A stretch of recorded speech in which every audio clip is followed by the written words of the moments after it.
Feel the sun, watch it rise over cold blue crystal skies. Catch the wind, join the crew, and see the big white blue on another adventure.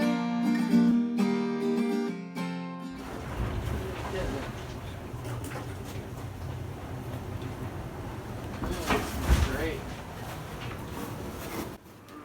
What you doing, Holly? Making sideways sandwiches.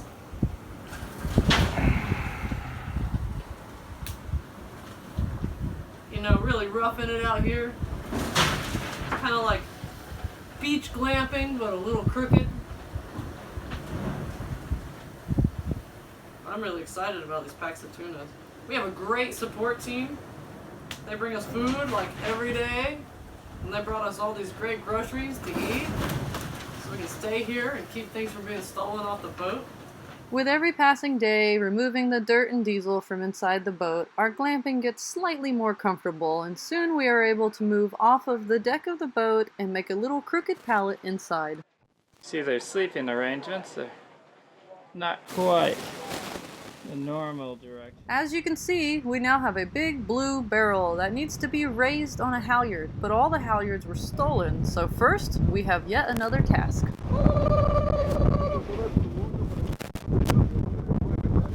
Man, I need to drink some of that coffee. I'm like motivated. I feel like zombie mode.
And on that winch, we got a long line going up the mast and then down to our cocktail of sand and seawater.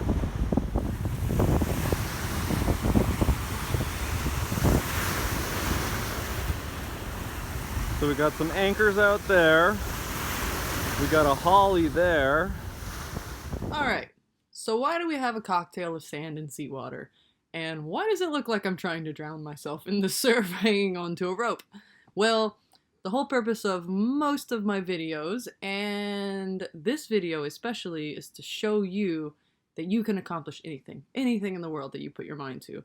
Right now, let's focus on saving your boat if you're in that position. And before you go, oh, my boat's this, or it's that, or it's in this place, or whatever, remember, we are dealing with a 38,000 pound boat. That's massive. It's huge. We're also dealing with 6.5 foot draft, and over 450 foot of shoal before we're in deep enough water for the boat to stand upright. So, and as well as on a beach that is extremely secluded.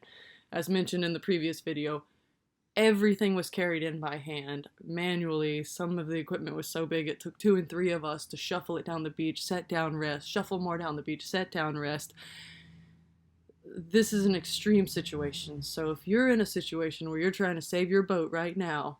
Alright, first let's cover our cocktail of sand and seawater. Sailboat 1-on-1. Keels are very heavy. So in order to get this heavy weight up, we have to add a counterweight here, like you saw me climb the mast. So now we have this cocktail. This counters the weight of the keel so that when the boat is dragging across the sand, we're decreasing the amount of pressure put here at this attachment point by applying most of the pressure to the side of the boat and a little of pressure on the keel. The idea is to evenly distribute this so that the keel does not dig into the sand and it also does not overload this pressure point. Later in the video is we put an anchor out here. Boop. On this anchor we attach a block after the chain, of course, block. Then we take from this barrel around that block and then back to the boat to one of the winches so that on demand we can winch this further out, therefore creating more weight and pull this way and lifting the keel up more. Now let's cover how to make the anchors work for us. As you saw, we loaded 2 very large anchors. What we've done is place them out here. Now we have shallower water this way and deeper water that way. So in this instance, I strategically placed one anchor directly out from the bow and the other anchor maybe 75 feet this way. And what we've done is doop doop doop doop doop doop doop doop doop doop doop. We brought the chains together and created a main attachment point. We also have a main attachment point here. Now this attachment point goes to numerous places on this boat, and I'll go back and talk about this bridle a little more here in a moment. It's very important to make as many points of structural contact here as possible. You 100% can damage and rip the bow of a vessel off if you do not disperse the loads adequately. So, how do we make these 2 points come together? We have a double block here and a double block here, bloop, bloop, bloop, bloop. And we take a line, very long line. That line you saw in the video that I thanked for the donations was not cheap at all, but it came in handy because this is our main force. We take that line around one block, around the first block here, around the second block here, and around the second block here, and back to the beach, where we have a palm tree. So this is our anchor point for this leverage. In the video, you'll see several individuals, just about most of the team was on this line because this is how we pull the boat off the beach. This is literal people power here. So the way this works, most of you who've pulled a dinghy up will understand, but just to cover it, for every 1 pound of pressure you have here, you have 1, 2, 3, 4 pounds here. 100 pounds, 400 pounds, 1,000 pounds, 4,000 pounds, so on and so forth. So the more power you get here, the better.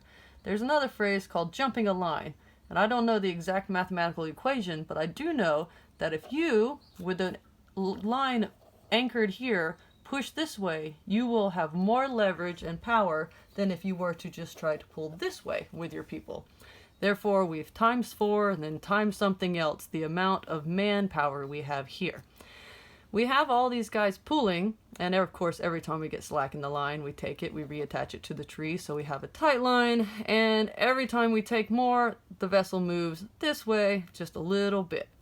We have, in combination with the people to create, because there's a large amount of suction, the belly of this boat is sitting against wet sand. It's a suction cup. So in order to break that suction and be able to use this leverage, we have a towboat. This towboat moves back and forth, and it creates a little bit of a walk so that the boat will shimmy itself off of the beach while we are applying all this pressure. Something I learned in this is we put floats on these anchors so for safety, so we could find them later. Very expensive anchors and tackle. Smaller floats, because we did end up fouling one of these anchors and it ended up a little bit further back because this line was catching them. Another thing, on your towboat, draw another image up here, on the towboat, you have a line and a coming to it. It's very important not to just tie this line to one side or the other, or your towboat will have no steerage. You need to make a loop from one side of the towboat to the other, and when you bring this line to attach it, you need to make a loop around that. That allows this loop to slide on the line so that when you're going this way, it can slide that way, and when you're going this way, it can slide that way. Therefore, the boat has steerage and control, and it can apply proper pressure to the vessel, and all of this has to be done in combination at the same time. The people pull, the boat shimmies. The people pull, the boat shimmies, so on and so forth. And you see it happen in that time lapse. We have the bow of the boat on the top side here, and let's put, those are cleats, and let's do another, that's a cleat. So from these two cleats, we have lines that come down, and we have the loop, that main loop we were talking about, that main attachment point in the last section. We also have a bow pulpit. This is very strong structural through bolted backing plates. We evenly take from here, 1 and 2, to that same loop. And then also, very important, we have a keel. And we want to create pressure on this keel, but we want to do it very carefully. So we wrap here and we come forward, and we wrap here and we come forward, and then we go through, it's very important too, to go through the gated eyes on the boat, because you'll compress and damage the sides of the vessel if you don't put everything. All the main loads have to go into structural locations. On the bow of this boat, we have a windlass that was not bolted down because it was in the process of being stolen, I believe, but we added bolts, went to the marine store, made sure she was secure, and we put a rope just like this behind that windlass, of course, through the gated eyes on the side of the boat and down to boom, boom. So now we have a leverage point that's around both the keel and the nose of the boat without using the cleats and the bow. So we have these 4 here and these 2 here with a combination of 4, 5, 6 points of contact all into that main loop. And these were all adjusted. Every one of these lines, when the boat moved 4 or 5 feet, I would go back and I would adjust and take up tension or loosen tension to make sure when we're pulling, the load is dispersed evenly to all of these locations, so that we're not just yanking the bow or yanking the keel or ripping the windlass out of the deck. So pay close mind to this. I think I'm gonna have to go swimming. Which brings me to the answer of my other previous question. Why does it look like I'm trying to drown myself in the surf? Well, because the water was so shallow, the towboat could only come so close, so everything was done manually, from getting the ends of the anchor chains close enough to hook up, to resetting it. It was all done manually in the water, which came with the consequence of many, many, many man-o-war stings. One of the most important tools in this entire salvage was a single roller bag. As you see it being inflated here with a compressor, it would lift the boat up out of the hole it has made so that water could wash under it and allow the leverage we applied to be more adequate. Oh, we're going to move the bag from under the keel back under the bow real tight and fill it up, and then put some tension and let it roll on that bag, and then deflate it, pick it up, and just do a few feet at a time. This is just on the ground. Now we're up in the air.